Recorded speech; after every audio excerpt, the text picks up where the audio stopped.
Good evening, YouTube, and welcome back to another edition of Paisano's Music and Vinyl Talk. I am your host, as always, Paisano.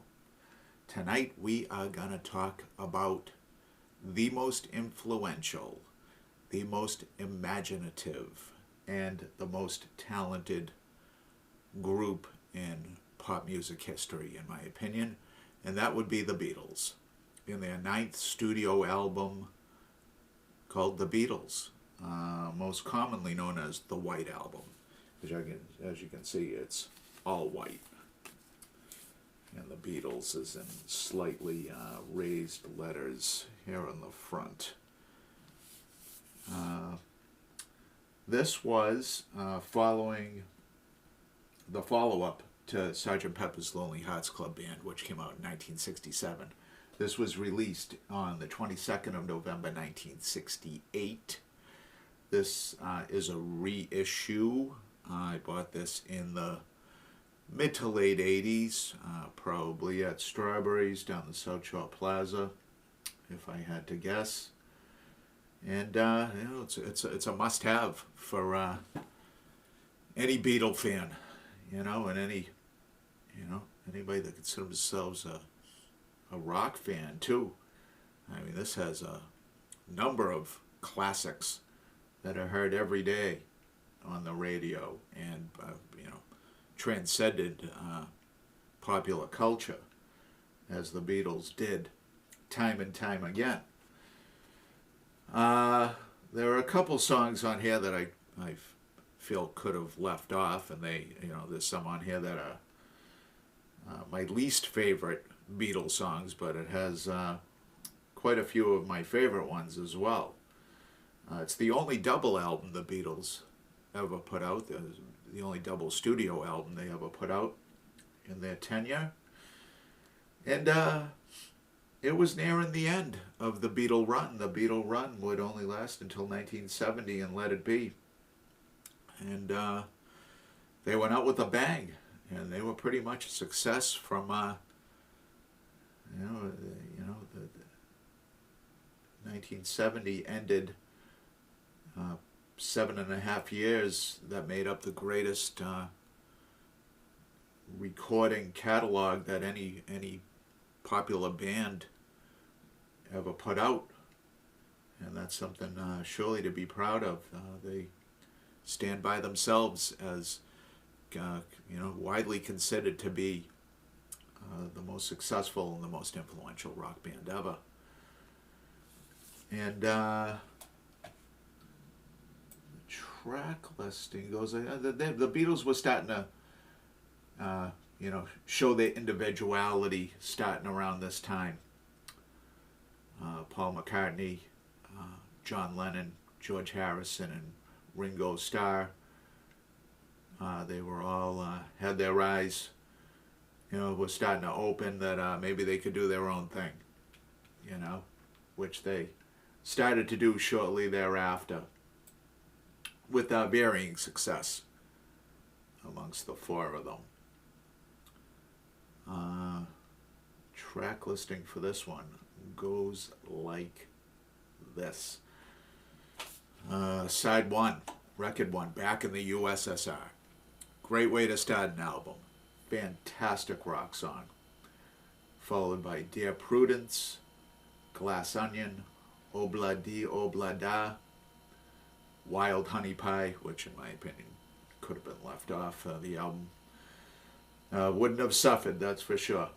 The Continuing Story of Bungalow Bill, another one that's I'm not too crazy about. While My Guitar Gently Weeps, written by George Harrison, and a guest spot here by the great Eric Clapton, playing the lead guitar part. Great song. Side 1 finishes with Happiness is a Warm Gun, which is a Lennon classic, no doubt. Side 2, Martha My Dear. Martha was Paul McCartney's sheepdog, and the song really doesn't have anything to do with dogs, but good song nonetheless. I'm So Tired, Blackbird, Piggies, and probably my least favorite song on here. Although, when I listened to it recently, it bothered me less than it had, the previous 1,000 times I heard it. Rocky Raccoon. Just a song that could have been left off, and I really don't know who would have missed it. Don't Pass Me By, written by Ringo and sung by Ringo.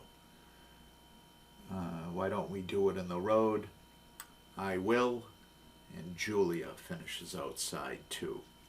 Side 3 opens with Birthday and Your Blues, 2 fantastic songs. Mother Nature's Son, Pure McCartney all the way. Everybody's Got Something to Hide Except Me and My Monkey. Sexy Sadie, The Great Helter Skelter, and Long, Long, Long finishes out side 3. Side 4, here's where things get a little crazy. Revolution number 1, Honey Pie. In my opinion, that one could have been left off. Savoy Truffle, Cry Baby Cry. 8 minutes and 15 seconds of Revolution number 9, which is a psychedelic classic. And the corny but entertaining Good Night, which I believe Ringo wrote as a lullaby to one of his kids. Sappy, but nice way to finish the album. That's the track listing. Let's open it up. I believe there's a picture of the 4 as they were in 1968. Track listing on this side. Released on Apple, the Beatles' own record company. They got big enough to have their own record company called Apple. They actually performed on top of the Apple building in London in January of 1969, the last live performance of the Beatles ever. It's a classic Apple label right there.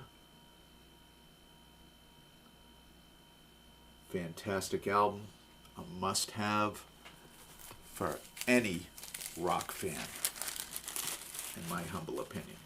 And you know that Paisano is nothing if not humble. I want to thank you guys for tuning in. If you're enjoying our discussions here, I'd appreciate it if you like my videos. And more importantly, if you subscribed. It wouldn't be all bad to get a notification that Paisano has a new album. You're not going to see many Beatle albums on Paisano's Music and Vinyl Talk. Although if I ever have a Paisano Music and CD Talk, there'll be a lot more. I even have some on cassette too.